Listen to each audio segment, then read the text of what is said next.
Few days ago, I received a special request to reduce my PMBOK Guide 7th edition video from 1 hour 40 minutes to 10 minutes. So I recorded a new version just with the highlights. Let's see the results.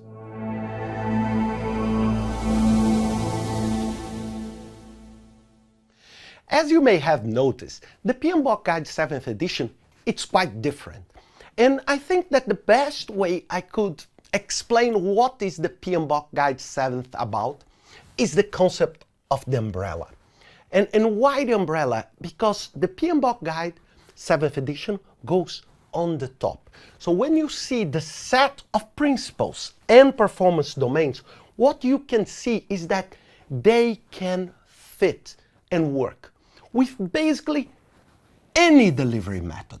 This was one of the biggest answers that PMI wanted to address with this version. So when I put this, I put discovering Prince2, I put discovering extreme programming, citizen developer, critical chain, safe, and the PMBOK Guide past edition. So you can use this together with the PMBOK 6th edition, for example. This is a very important concept. And when we take a look on this umbrella and look at from the top, it comes to this concept here. And this is the sense of what PMBOK is. So if you take a look in this inner circle, you can see 12 different items. And these items are called the principles.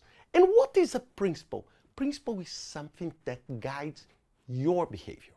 So the principles are not something that I can teach you and you practice some exercises and you get good on it. No, they are something that you need to feel and experience. They are much more related to your behavior. Many people say, oh, this is very obvious, Ricardo. This is absolutely obvious. Yes, it's obvious, but most of the people don't do it. And these 12 principles are described here in these two columns. So I put a small icon just to create a visual connection for you and the names. And you can see that this is this first part of the guide. And on the very central piece, you will see one thing that is very interesting, the PMBOK Guide 7th edition plus the standard for project management. When you download it, it's not one book. It's one PDF file or one binding book. But inside there are two books. One is the standard, that is this purple area. And the other one is the PMBOK, that is, I would say, the PMI answer to this set of 12 principles. On the outer side, you can see 8 different groups. And these are the performance domains. Things that you must understand and exercise in terms of activities and work in order to deliver the results of your project. So this is why I put the umbrella on this way. And these are very connected. Some visual tips here. Did you see that there is no dotted line here? Because all of this is circulating. So you can see all the principles shifting and all the performance domains shifting at the same time. Now go into the principles. First principle, stewardship, means you are a responsible adult. Full stop. That's it. You follow the rules, you are ethical, you think about your project, you guide the behavior that delivers the best for your project. Second one, team. You know how to work and operate as a team.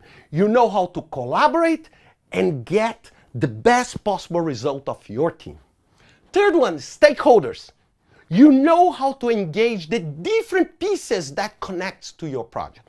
Your supplier, your provider, different groups inside your organization. So you know how to bring them together to deliver your project. Fourth one, you are really concerned about delivering value to your project. It's above and beyond this golden triangle. Do you remember that? Scope, cost, time, quality, cost, time. It's pointless to deliver on time, on budget, something that has no value. So you keep the focus on value. And this, for me, is one of the, if I would say, the key and the top most relevant thing you need to learn here. System thinking. You recognize, evaluate, and respond to system interaction. You know that you are not alone. You know that you are not an isolated system, that you need to rely on several other things to get the job done. Leadership, this I don't need even to say, you demonstrate leadership behavior. And this leadership is not because you are the Scrum Master or you are the project manager, but every single one engaged in a project should exercise the concept of leadership, know how to be motivated, work hard to really be a role model and an example for others to follow. On the other side, tailoring means you don't take things granted as they are.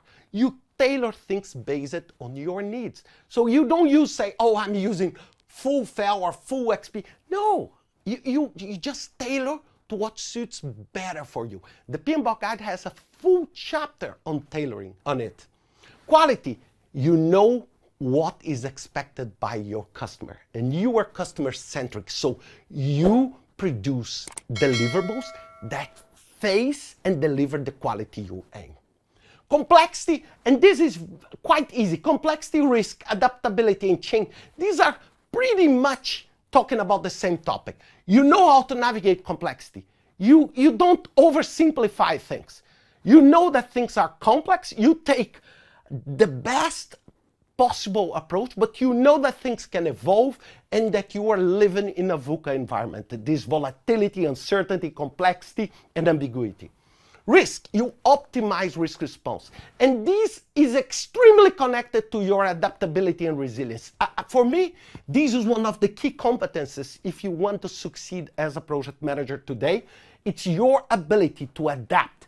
And adaptability brings you to change. Change is not something you should avoid, but something you should embrace. These are the principles. And then the performance domains are down here. Stakeholder, all the activities. Imagine that these performance domains like small booklets. Imagine that the PMBOK guide is divided into 8 different booklets, and each of them cover one topic.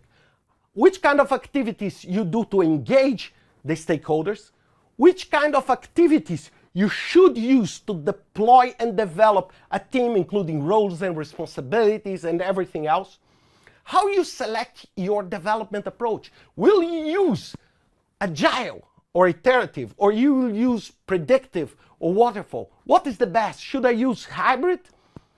These planning, project work, and delivery, these are very much connected to the PMBOK 6th edition. So which kind of activities you need to do to plan, which kind of activities you need to do to execute. For example, procurement, when you need to buy things, and delivery, which are the expected deliverables you need to produce to deliver the value you want here.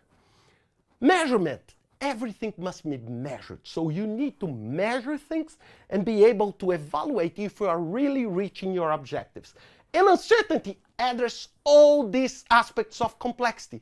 How do you manage uncertainty and risks inside your project? This is the PMBOK in a nutshell. If you want, you can click on the top here and watch the 1 hour and 40 minutes video where I go far deeper into the details on this. And you can also attend to my online course on the PMBOK 7th edition. You can download this canvas on the link in the description, and you can build your own using this kind of model. So I hope you enjoyed this video, okay? And I hope I could meet the 10-minute challenge. Thank you very much.